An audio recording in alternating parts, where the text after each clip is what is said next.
Tar Heels and the Jayhawks, 7 o'clock, Smith Center tonight. Well, Kansas, much like the Tar Heels, has a brand new team. They really only have one player back from last season who played significant minutes, Flory Badunga, who was their backup center last year behind Hunter Dickinson, but is going to take a much larger role this year. 6'10", originally from the Congo. I mean, he's super athletic, super lengthy. Last year, shot 70% from the floor, so he's dunking it a lot. And he had over 20 points in Kansas's season opener against Green Bay. He is one of the key pieces on this team, as is their talented freshman, Darren Peterson.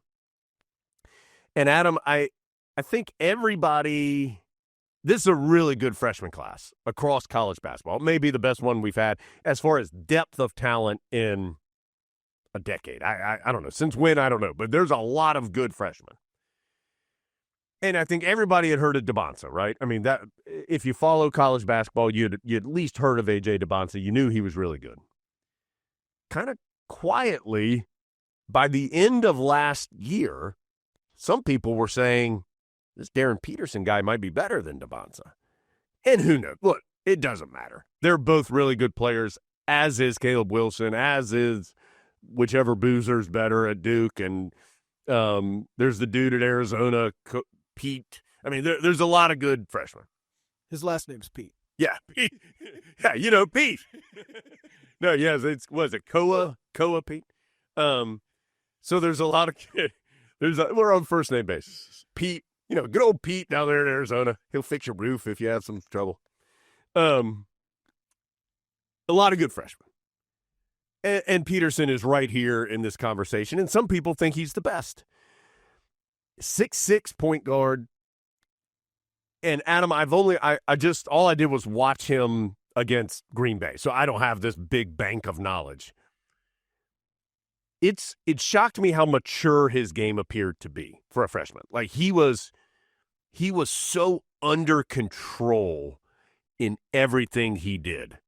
And whether that was running a pick and roll, running the fast break, delivering to a teammate, shooting the three-pointer where he's a very good shooter.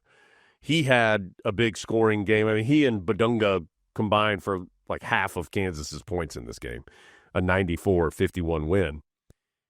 He just appears to me to be very talented, very skilled, but also very mature.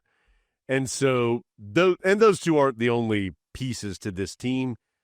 They've got a bunch of guys from overtime elite, which I still don't really understand. Even Ian Jackson was an overtime elite. I don't really understand what that is.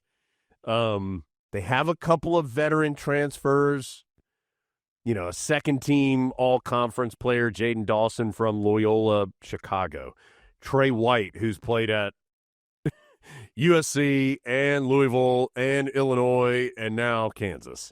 They have a 26-year-old guy from Kansas or from Canada, G. Ngala. He's 26. Luka thinks he's old. So they have other pieces. Melvin Council Jr., who Carolina saw when he was at Wagner. He had 18 points against Carolina in the NCAA tournament a couple years ago. They have plenty of pieces, but it's hard to start anywhere else with them other than Peterson and Badunga. Pretty unusual to have a guy be in his second game in college, and he's already at the top of the scouting report, the guy who you want to make sure everyone on the defense knows where he is at all times. That's obviously the biggest defensive assignment for Carolina. You would think Seth Trimble would see some time on him. Little bit of a question about how well Kansas shoots it from the perimeter outside of Peterson, but for sure you cannot foul them. Their guards are probably more effective outside of Peterson. Their guards are probably more effective at the free throw line than they are shooting threes.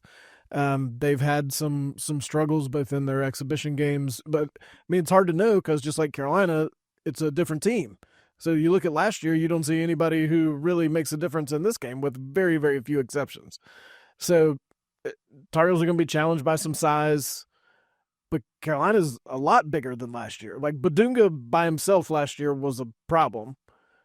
But this year, Carolina's got multiple guys that they can use. And I think those defensive pieces are going to be important as you kind of shuffle guys on and off Peterson, maybe give him a different look, put some height on him, put some athleticism on him, just make him defeat lots of things. If he's going to be the one who beats you, he's going to have to do it over and through multiple guys.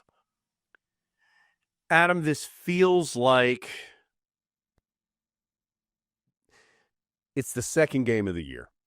Both these teams are going to play many other good teams this year. I mean, just looking at Kansas in the near future, Kansas plays Duke, Notre Dame, Syracuse, and UConn.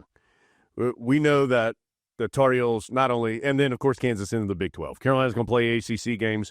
We know the Tar Heels still play Kentucky. They play Michigan State. They play Georgetown. They play Ohio State. They're going to play a lot of good teams, too. And the season is not defined by this game in any stretch. But it just feels like an important game for Carolina. Carolina is involved in these games all the time because it's Carolina. The Tar Heels have not won as many of these games in the last, since COVID, as they did before COVID. They've won some of them, of course. But it feels like you're at home, you have a good team. It feels like this game carries a little more weight for Carolina than it does for Kansas, wherein both these teams, of course, are going to have plenty of opportunities. I think both these teams are good. Both these teams likely have a chance to have a high seed in the NCAA tournament. It just feels like it might have a little more weight for the Heels. No question. One of the big storylines of last year was you didn't get many home opportunities in games like this. This is a home opportunity in a game like this. You don't just need to play well. You need to win the game. You need to beat Kansas. This is the biggest non-conference home game since what? In terms of stakes, opponent, storylines. Yeah, I'm trying to think. Let's see. Tar Heels hosted Gonzaga. That felt, but not, what was that, 19 maybe? Carolina hosted Tennessee in the 24 season. That was a big one. They had, I'm going way back. They had those games against UConn early in the Roy Williams tenure that were big. They had that game. Remember that game against Ohio State? That's the one I was going to say. Yeah. With Mike Conley. Yeah, that was, 07? But Oden didn't play. Yeah. But we didn't know that for sure leading up to the game. I think the lead-up is most similar to that game, where it felt like Ohio State was kind of making a push, and they were trying to be the cool team, and the Tar Heels needed to say, we are the Tar Heels. You're playing in the Smith Center. We're going to beat you. Also, that was a great crowd. And that's what needs to happen in this game. This is going to be a great crowd. It's going to be a great atmosphere. It's a big weekend. You've got the basketball-football doubleheader. I do think the Smith Center crowd has a chance to make a difference. And players like Luka. Basically no one on the roster other than Seth Trimble and James Brown have ever seen a full Smith Center in an environment like this and played in front of a crowd like that. And we got to see it last year in Lawrence. This game is going to be a really big deal. There's going to be Kansas people wandering up and down Franklin Street all day because they've made it a point. This game's been announced for a long time. They've planned the trip. They're going to come see the game. They want to see Kansas in this environment. Carolina fans want to see Carolina and Kansas in this environment. And this just has a big feel and is the type of game that the Tar Heels need to win. And just in the short term, this sets the tenor on how people feel about the Tar Heels between now and Thanksgiving. Nothing you do between Kansas and Thanksgiving is going to change what people think about this team. So need to have a good showing on Friday. Yeah, Tar Heels certainly have plenty of games between now and then, but they are games they will be heavily favored. I think Navy's in there, maybe North Carolina Central. Radford. Those are games Carolina would expect to be heavily favored in. So big game coming up again. That is 7 o'clock tonight in the Smith Center. We are on the air radio-wise at 6 p.m.